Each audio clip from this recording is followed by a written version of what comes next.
안녕하십니까. 오늘은 우리 윤석열 대통령께서 어저께 구속영장 실질심사를 받고 구속 수감이 되셨습니다. 말도 안 되는 일들이 벌어졌죠. 사실 차은경 판사는 증거 인멸 우려가 있다라고 윤 대통령을 구속을 시켰습니다. 현직 대통령인데 이재명은 5건의 재판을 받고 있는데요. 방어권이 존중되어야 된다고 하면서 재판 도중 1분 만에 재판장을 빠져나온 그런 일도 있습니다. 사실 도둑질 당한 국민의 주권을 되찾아주겠다고 하는 게 바로 윤석열 대통령의 싸움의 명분인 것입니다.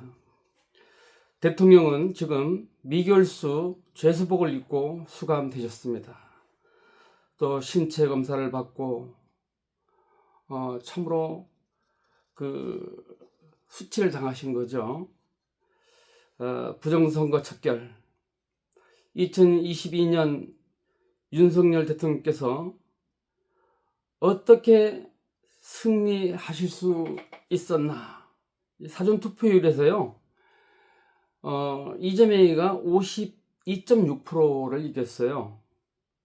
그래서 8.3%가 뒤졌습니다. 그런데 윤석열 대통령은 48.5%, 그리고 최종 이재명이가 47.8%로 겨우 당선이 되신 거예요. 그래서 우리 대통령께서는 전 국민이 알고 있다시피 부정선거 확신을 가지고 계시고 또 확실한 물증을 갖고 계신 줄로 알고 있습니다. 윤석열 대통령께서는 적당히 타협하고 또 그리고 유야무야로 넘어가면서 대통령 임기를 다 마칠 수도 있으셨습니다. 그런데 대통령은 자신을 희생시키면서까지 부정선거를 밝히시겠다고 하신 겁니다. 자, 그래서 500명의 계엄군 가운데 선거연수원에 190명이라고 하는 최다의 인원을 투입을 했습니다. 그래서 굳이 2024년 12월 3일 날 계엄을 하셔야 했던 이유는 아마도 중국인 해커들이 거기에 있었기 때문일 것입니다. 그래서 스카이데일리는 오키나와에서 미국으로 압송했다고 보도를 하고 있습니다. 사정선거 시 8.3% 앞섰던 이재명이 패배했던 이유는 무엇인가? 아마도 사전투표 조작에 실패했을 경우를 들고 있습니다. 중국인들이 개입된 부정선거로 알고 계시던 겁니다. 키르기즈스탄 대통령을 만나 양국 간 포괄적 전략적 동반관계로 협상을 맺고 2시간 후 계엄을 발표하셨던 것입니다. 키르기즈스탄 대통령은 자국에 자신은 안전하다고 전했다고 합니다. 99명 체포 압송에 대한 시간대별 정리를 한 겁니다. 이제 이거는 호주에서 교수를 하고 계시는 신수키 교수께서 입증해서 정리한 자료입니다. 자, 1번 선관위 해커, 2번 2025년 1월 15일 아침 윤석열 대통령이 공수처에 자진 출두하였다. 하루 뒤인 16일 수원 연수원을 계엄날 2024년 12월 3일 증발된 90명 선관위 직원에 대해 스카이데일리가 충격적 사실을 기사화했다. 이들은 99명 중국 해커들로 한미연합작전으로 체포되어 일본 미군 기지에서 조사를 받고 있다고 기사화하였다. 여러 소스에서 나온 관련 정보를 모아 신빙성이 있는지 아래와 같이 날짜별로 정리해서 분석해 본다. 2018년 4월 미 트럼프 대통령 외세 개입 처벌 행정명령 발동. 2021년 1월 17일 미국 최고위 정보기관인 DNI에서 미국 대선이 중국 공산당의 부당한 개입이 있었다고 공식 확인. DNI는 미국 정보기관을 모두 관장하는 기관인. 3. 윤석열 대통령이 2024년 4월 국군 방첩사령부 방첩사 방문하여 대테러 대간첩 작전 개시 사이버 부정선거 수사 가능 법 개정 대통령 제 33409호. 참고로 방첩사는 문재인 정부 때 해체되었던 기무사로 1000명 이상 다시 복귀시켜 업무를 관장. 방첩사는 2024년에 약 40억 원 규모의 디지털 포렌식 장비를 구매하고 방첩 수사 기능을 강화하는 조직 개편. 4. 2024년 6월 용산 대통령을 국가정보국 에브릴 헤인스 국장이 예방하여 부정선거 주제로 긴밀히 부정선거 국제 카르텔 공조 논의. 5. 2024년 8월 더불어민주당 김민석 의원 계엄설 퍼트림. 김민석은 1985년 서울 미문화원 점거 주역, 2024년 4월 10일 국회의원 선거 사전 비율 소수점 31.3%까지 맞춘 사람입니다. 6.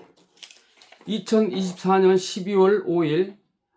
12월 3일 밤 10시 윤석열 대통령 계엄 선포. 이들의 예상과 달리 6시간 단기 평화적 계엄 3월 D-Day를 민주당이 깜짝 놀라 내란 수계로 선동 약 500명 계엄군 중 반 이상을 선관위 관련 4군데로 보냄. 7. 계엄 당일날 자파로프 키르기즈스탄 대통령 면담. 키르기즈스탄은 한국이 수출한 전자개표기로 부정선거로 폭동이 나서 그가 감옥에서 구출되어 다시 대통령이 되었음. 이때 부정선거로 여당이 90% 이상을 장악했다 그래요. 그래서 한 열흘간 젊은이들이 일어나서 스크럼을 짜고 정부에 대항해서 그래서 주권을 되찾았다고 합니다. 8. 계엄군 선관위 내 군대 중 수원 선관위 연구소 190명 파견. 계엄군 약 300명 새 선관위 투입 중 수원 연수원이 제일 많음. 190명, 삼공수여단 130명, 방첩사 60명 해서 190명입니다. 그 목적의 부정선거 증거 확보 확인. 연수원에 12시서부터 2시 정도 2시간 동안 약 머문. 9.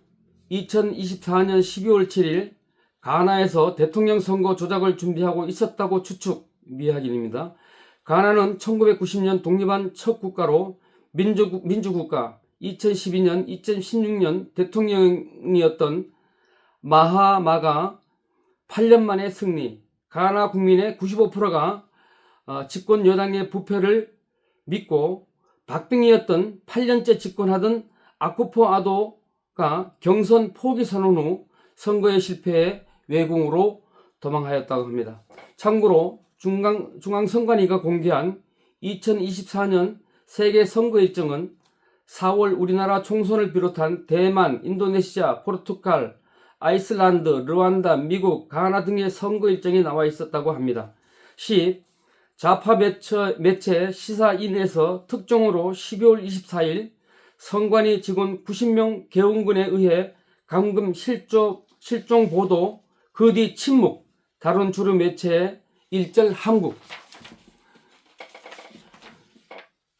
11일 1월 5일 한국 중국 대사가 중국인 탄핵 찬성 데모 참가하지 마라 지시하는 공문 발표.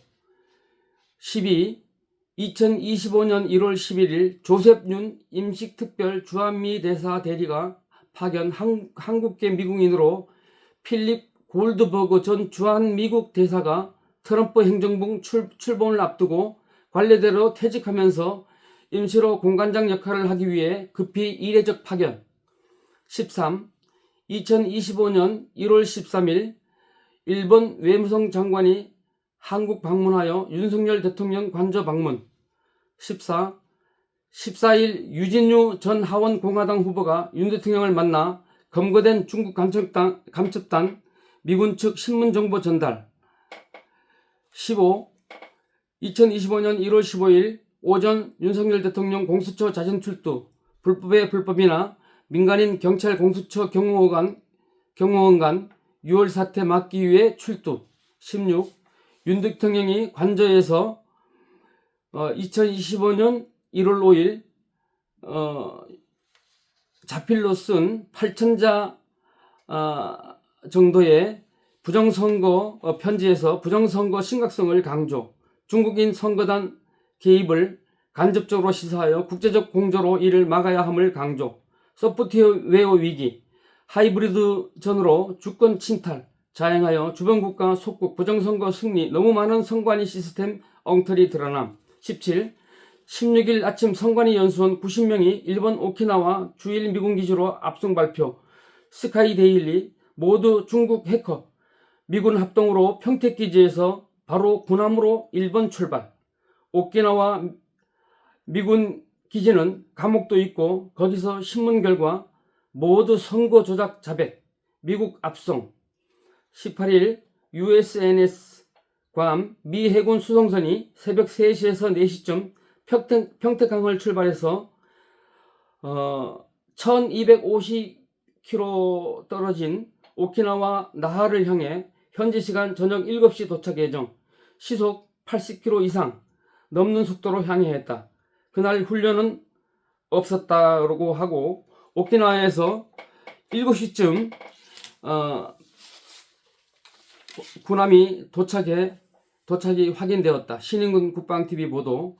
오키나와 캠프 한센에는 해병 감옥선이 있었다. 그곳에서 중국 스파이들은 신문을 받았을 것으로 추측. 19. 참고로 DAI는 미국 17개 국방군대 관련 정보국 중에 하나인데 주로 해외 방어와 군대 관련 정보를 초점으로 수집하는 기관이다. 1961년 창설되었고 워싱턴에 본부가 있다. 현재 16,500명가량 근무하고 있다고 합니다. CIA는 주로 미국 문제, 넓게는 안보 차원 정보 수집과 차이가 있다. 현재 트럼프 행정부는 존 레디픽을 CIA 국장으로 임명했다. 2020년 미 대선 당시 지나 하스펠이 여성 CIA 국장이었을 때 독일 프랑크푸르트에서 CIA와 DIA 간 총격전으로 싸우다 DIA 요원이 8명이나 죽고 CIA 요원 1명이 다친 일이 있다. 그때 CIA가 이탈리아를 거쳐 독일에서 선거 조작을 하다 DIA에 습격당했다고 보도되었다. 이탈리아 미국 대통령 선거에서 선거 조작되었던 도미니언의 서버를 압수하기 위한 것으로 드러났다. 20. 미국 트럼프 변호인단의 추측 변호사인 시드니 파웰은 현장에서 미국 부정선거에서 개입한 도미니언의 서버를 미군이 확보한 것은 사실이다 라고 재확인했다. 또 현재 서버를 분석 중이며 곧 미 대선의 부정선거와 관련된 결정적인 증거가 많이 나올 것이라고 예상하고 있습니다. 2020년 11월 20일 한 요원이 자신이 트럼프 표를 바이든 표로 바꾸어 독일에서 전송하는 데 가담했다고 폭로한 후 감옥에 간 걸로 알고 있다고 합니다. 결론입니다. 위 사실들은 연결해서 유추했을 때 이번 수원연수원의 중국 해커들은 한미연합 군사작전으로 체포해서 일본으로 보냈고 미국 DIA가 관련되었다는 보도는 상당히 신뢰성이 있다고 본다. 이 글은 모두 밝혀진 팩트로 작성했으나 몇 개 필자가 미확인하고 보도된 것은 미확인 추측이라고 표시하여 쓴 것도 있음을 양해 바랍니다. 필자는 4년 전부터 호주, 미국 대만, 캐나다 등 중국의 선거 개입 위험을 줄곧 주장해 왔다. 2025년 1월 17일 호주 시드니에서 신숙희 교수. 이게 사실인 것 같습니다. 중국은 주변국이나 또 자기들이 적극적으로 이익이 된다는 나라들의 선거 개입을 통해서 이렇게 자신들의 그 영향력을 확장하고 세계를 지배하는 그런 야욕을 끊임없이 펼치고 있는 것입니다. 이번 우리나라 현금 사태도 우리 대통령께서 자신을 희생하면서까지 밝히려고 한 이 모든 일들은, 일련의 일들은 중국이 개입된 부정선거와 관련이 있다고 저는 생각합니다. 여러분들의 생각은 어떠십니까? 감사합니다.